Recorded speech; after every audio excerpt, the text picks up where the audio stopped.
hearing things, Schrager's tied in as well.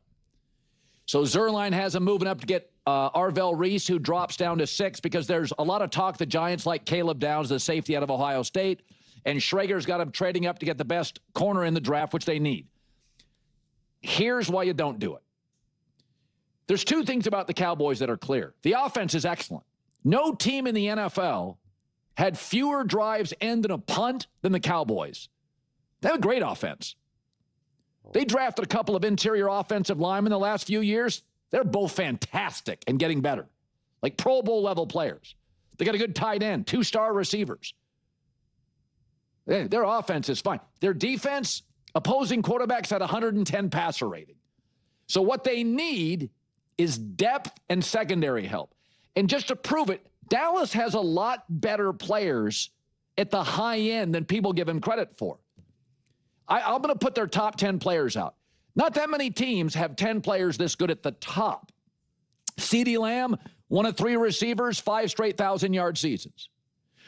Dak Prescott, 3rd highest rated quarterback, PFF. Quinnen Williams, 2nd highest rated interior defensive lineman last season, PFF, 4 straight Pro Bowls. George Pickens, 3rd in the NFL receiving yards. Tyler Smith, 3 straight Pro Bowls. Kenny Clark, he's one of 9 defensive interior linemen, 3-time Pro Bowler, that's going to give you 50 pressures the last 3 years.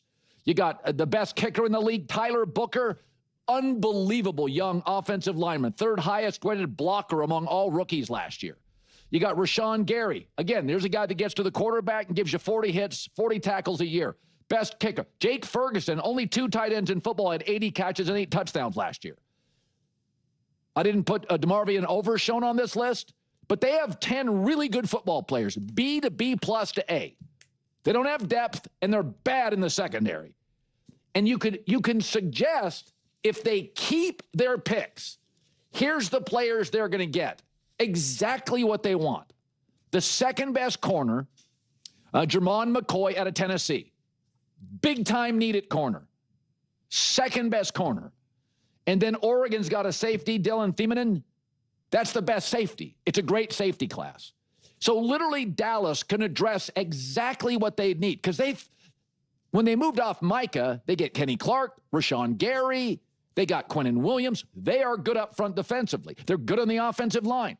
They're good at wide receiver and tight end. They got the quarterback. They got a lot of things going.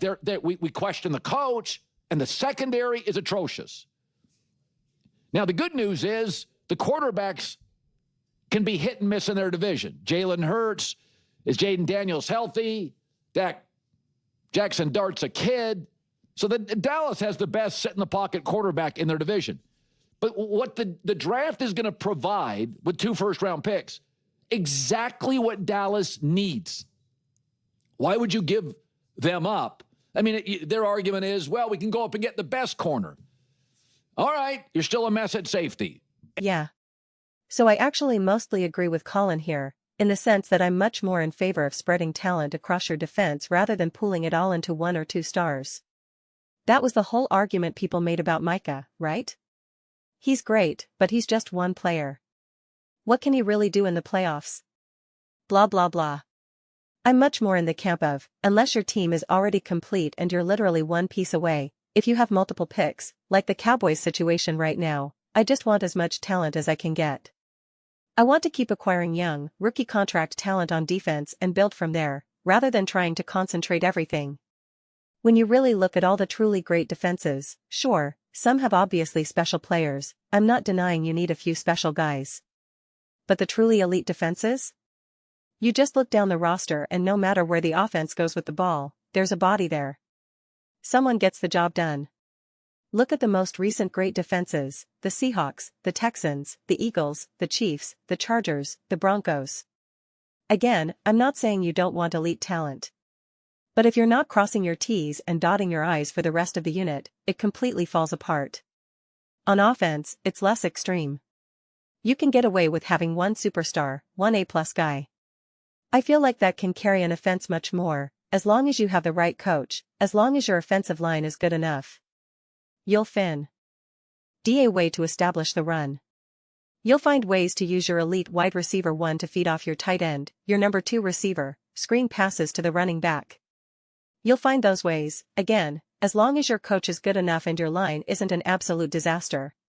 So offensively, I feel like you can elevate more. Having that home run hitter is a lot more valuable to me. But I'm in the camp of talent distribution. That's what I've been saying about the Chiefs, I've said it a lot. And again, I do love superstar players, go get a Jeremiah Love, go get a Saquon Barkley, an A.J. Brown, whoever. I'm not anti that at all.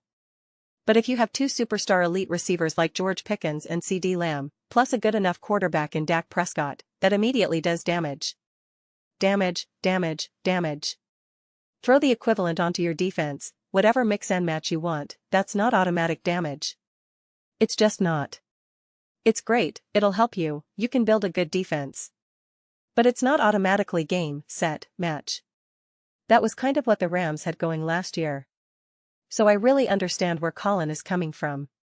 I think this defense was such a mess last year that it was hard to evaluate, especially since they made mid-season moves. I think you also put the coaching staff in a bind last minute. Oh, we're getting rid of Micah now, bringing in a new coordinator with question marks about how good he is. I actually think Eberflus might be a pretty good def. Ends of mind, my opinion of him might be changing. But last year was a mess, so it's hard to really know what that defense is. It's harder to evaluate when things are messy from a roster construction standpoint and a coaching standpoint. It's much harder to evaluate how good a defense is, or even individual defensive players, compared to the offensive side. At least for me personally, it's a bit easier on offense.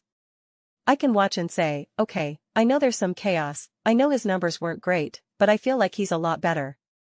I'm just more comfortable evaluating on defense. So maybe the defense is actually a lot better than Colin gives it credit for. If you do trade up and get your guy, you could be set up to succeed. Personally, I just feel more comfortable having more talent to work with, more depth, more resilience when guys get banged up and miss a handful of plays. Do you know how many games we've watched over the years, especially recently, where a defensive player goes down for just a couple of plays and it has absolutely devastating consequences? Because when you're facing a well-coached team with great quarterbacks, they know how to expose that instantly. Instantly. We've seen it with the Chiefs, the Broncos, the Rams, the list keeps growing. Oh, so-and-so is out. Even if he's out for just one play, you see him on the sidelines holding his shoulder, you wonder what's going to happen. He comes back 3 plays later, but the damage is already done. The commentators even pointed out, that was so smart of Sean Payton to go right after so-and-so's backup. They did it in the NFC Championship too. So having depth, having more bodies to work with on defense, matters tremendously. Tremendously.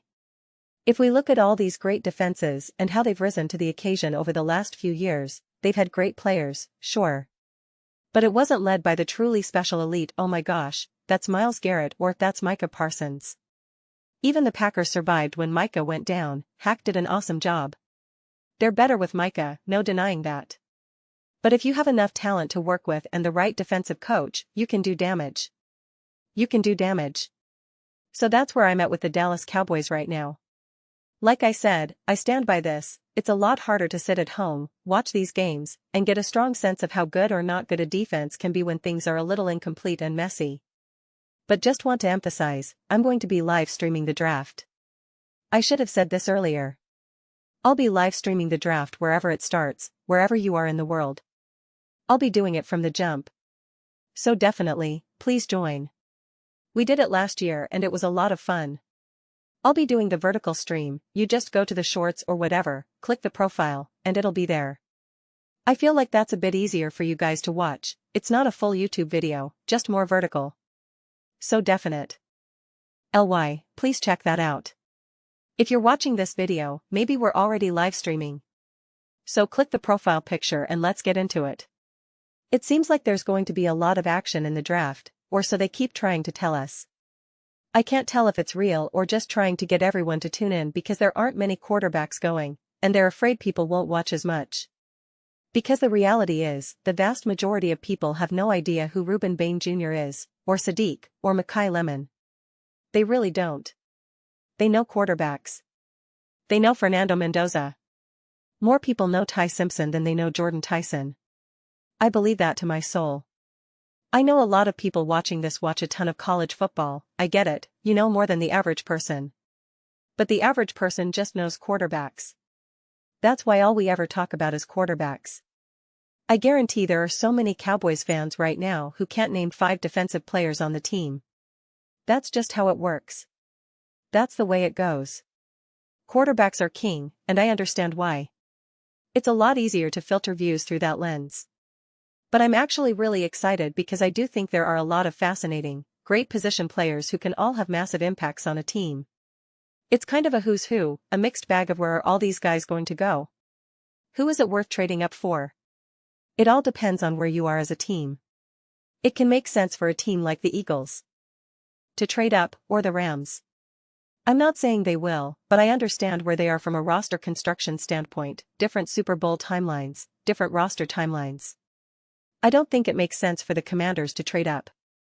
But I could see the Ravens, I don't think they will, but it could make sense. There are certain teams where I wouldn't hate it. I wouldn't make a video if the Cowboys trade up saying, "Oh my god, what a mistake." That wouldn't be my take either. But I just like the idea of the Cowboys having 2 first-round picks right now. Jerry Jones has drafted incredibly well over the years. Now you give him 2 first-round picks, just let him do it. Just let him use those picks. He's done a great job. He's got 2 bites of the apple in the first round. I don't know. Draft defense and defense, and now your defense is filled with young, ascending talent that you don't have to pay. Seems pretty good to me. Those are just my thoughts. I'd absolutely love to hear yours. What do you guys all think about the Dallas Cowboys? Do you think they should trade up? Are you hearing that it's likely or unlikely? That's what I've heard too.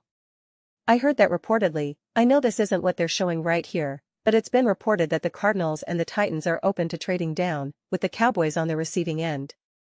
A lot of people twisted that and said it means the Chiefs are trading up, but that apparently wasn't true. This was reported by Jeremy Fowler, I believe. But again, all this stuff is so chaotic, so I don't know. Kind of just wait and see at this point. But let me know your thoughts. I read every single comment. So whether you agree with me or disagree with me, either way, let's get into some discussions. Let's get into some fights. But ultimately, let's just have some fun. Please do consider subscribing. We're building an amazing community here, and I'd absolutely love to see you as part of it.